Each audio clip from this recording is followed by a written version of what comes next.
Akkalkot road परिसरातील कोंडानगर येथील new सागर मित्र मंडळाच्या बालमित्रांनी वेगळाच उपक्रम राबवून परिसरातील नागरिकांची मने जिंकली। श्रीराम नवमीनिमित्त सोलापुरातील राम मंदिर आणि अन्य धार्मिक मंदिरात प्रभू श्रीरामांचं स्मरण करत विविध उपक्रम राबवण्यात आले।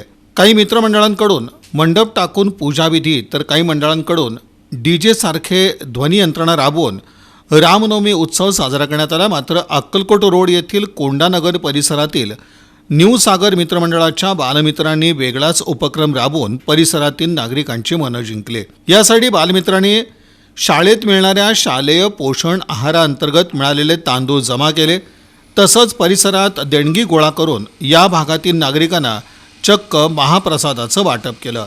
लहान मुलांनीच मोठ्यांच्या सल्ल्यानं स्वतःच खिचडी भात तयार केला। यासाठी बालगोपाळातील रोहन, कार्तिक, अमोल, प्रणव, प्रेरणा, अर्निका, काव्या, नेहल, वर्षिता, सन्निधी यांनी महाप्रसाद आणि पूजा करून परिसरातील नागरिकांना एक वेगळा संदेश दिला। या मुलांनी अनावश्यक खर्च न करता समाजोपयोगी कार्यक्रम केल्याबद्दल अनेकांनी या लहान मुलांचं कौतुक केलं।